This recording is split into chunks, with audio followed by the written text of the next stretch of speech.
नमस्कार मंडळी, स्वागत आहे तुमचं आमच्या चॅनलमध्ये।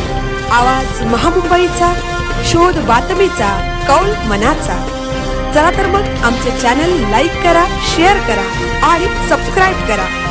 धन्यवाद।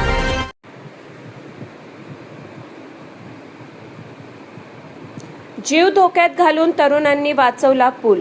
कोयना नदीच्या पुरात बिरमणी पार, हातलोट येथील थरार। गेल्या काही दिवसांपासून सह्याद्रीच्या घाटमाथ्यावर आणि कोयना धरण पाणलोट क्षेत्रात मुसळधार पाऊस सुरू आहे। यामुळे कोयना नदीला पूर आला असून अनेक गावांमधील संपर्क तुटण्याच्या मार्गावर आहे। अशाच एका पूर परिस्थितीत बिरमणी पार आणि हातलोट परिसराला जोडणाऱ्या पुलावर एक अत्यंत थरारक आणि कौतुकास्पद प्रसंग समोर आला आहे। कोयना नदीच्या पाण्याच्या वेगवान प्रवाहामुळे जंगलातून वाहून आलेली मोठी झाडे, लाकडे आणि कचरा पुलाच्या कठड्यांमध्ये अडकला होता। यामुळे पाण्याचा निचरा होण्यास अडथळा निर्माण होऊन पुलावरून पाणी वाहू लागले होते। लाकडांचा दाब वाढल्यास हा पूल वाहून जाण्याचा किंवा त्याला मोठा तडा जाण्याचा गंभीर धोका निर्माण झाला होता। अशा अत्यंत बिकट परिस्थितीत प्रशासनाची वाट न पाहता स्थानिक तरुणांनी जीवाची पर्वा न करता मदतीचा हात पुढे केला।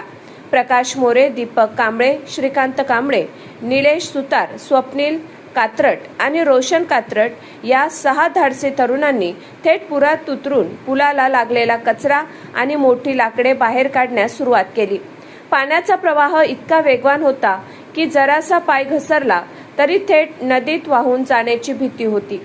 भर पावसात आणि अंगावर येणाऱ्या पाण्याच्या लाटा झेलत या तरुणांनी अत्यंत शिताफीने तो मोठा ओंडका आणि अडकलेला कचरा पुलावरून बाजूला केला। स्थानिकांचे कौतुक। या तरुणांच्या तात्कालिक आणि धाडसी निर्णयामुळे पुलाचे मोठे नुकसान टळले असून अनेक गावांचा संपर्क तुटण्यापासून वाचला आहे। त्यांच्या या शौर्याचे आणि समयसूचकतेचे परिसरातून प्रचंड कौतुक होत आहे।